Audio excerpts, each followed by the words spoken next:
Welcome again to Joe Stunner Boxing. So Galal Yafai wins a unanimous decision against Rocco Santamouro.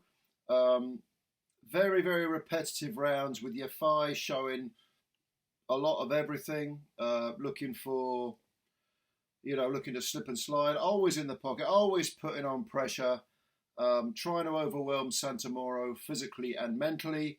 And to be honest with you, Rocco Santamouro was completely outclassed in just about every aspect of the game.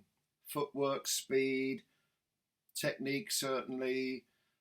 But he hung in there, and there was a fight earlier on the same card between Peter McGrail and a guy called O'Quinn. And O'Quinn lost just about every second of every round and then flattened McGrail with one right hand. You got the feeling that could happen in this fight with Santamouro, because at no point did he appear to quit or to look to just survive. He was hanging in there, but at the same time was throwing punches, was trying to go forward. He wasn't grabbing and holding. He wasn't running. He was, trying to match Yafai. He just couldn't do it. There are levels to the game, as the saying goes, and sometimes one guy is just better than the other one. However, it does bear mentioning that Yafai can be hit. I mean, this is only his sixth fight. He's got 6 fights now, Olympic gold medalist, four KOs. He's 31 years old, which isn't young for a flyweight.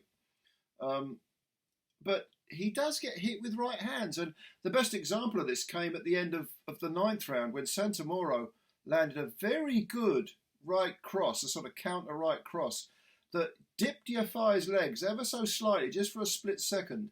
And you were thinking, well, if that was Bam Rodriguez in there, or Julio Cesar Martinez, who is a proposed opponent for Yafai, what's going to happen then? Maybe Yafai will go on the floor. Yafai, there's no doubt he's got all those slick skills. There's no doubt he can throw punches, in salvos. There's no doubt that he's got every punch that you need in the toolbox. But that rhythm he gets into, where he's just peppering the opponent, standing in front of him, it's difficult to criticise it when it's going well. But you just think, against the right opponent, against a higher level opponent, he could come a cropper. Because defensively, he's almost like, well, defence is just an aside. I don't have to worry too much what's coming back at me, because I'm going to put it on you. And I don't really need to worry that much about defence. Just like Peter McGrail in the early fight. So, yeah, he won. I mean, I gave him every round. A couple of the judges, I think, gave him 2 or 3 rounds. Gave Santamouro 2 or 3 rounds. But I thought this was a whitewash. 1 or 2 good right hands from Santamouro landed, but that was about it. The crowd were booing as well, which was interesting, because Yafai was so dominant. I think it was the repetitiveness of the rounds that was annoying the crowd, and maybe the fact that Yafai, he was winning, but he wasn't putting his foot on the gas. He wasn't going through the gears. He wasn't trying to sort of get Santamouro out there now that he was dominating. It was death by 1,000 cuts, and I think that annoyed the crowd, to be honest with you. Because they did start booing throughout the fight, and it wasn't an exciting fight, because the rounds were too repetitive. It was more a case of, this is a clinic from Yafai, and you enjoy the technical aspect of it.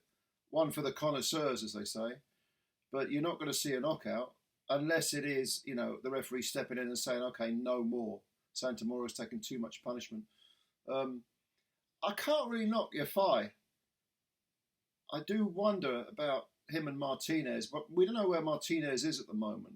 Yafai's got this WBC International Flyweight title, which gives him a ranking. I'd like to see him in with Martinez. That would be an interesting one, because Martinez really does bring it and really is a rampaging sort of pressure fighter. And Yafai is not difficult to hit. I'd actually like to see Yafai box on the back foot a bit more. I mean, don't forget, Yafai did have that fight earlier in his career, where he fought a guy called, I think the guy's name was Garcia, and he won a split decision, Mexican guy. And a lot of people felt that Goan Garcia, I think his name was, a lot of people thought Garcia won that fight. A lot of people whose opinions I respect. I had Yafai winning it by a point or two.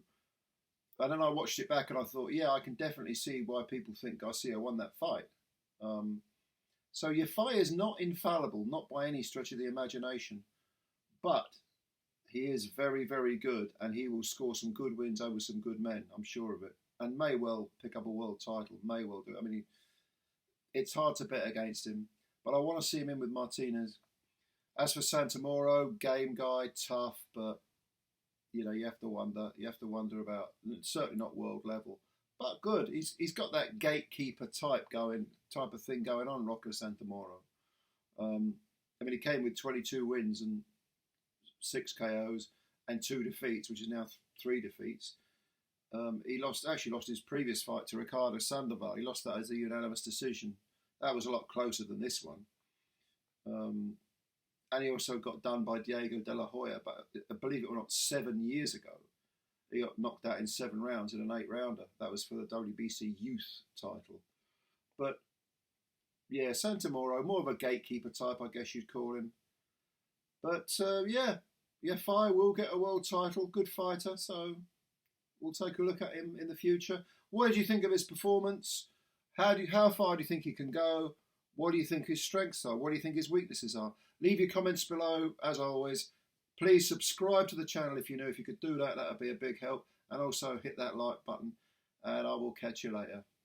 Thanks a lot. Bye for now.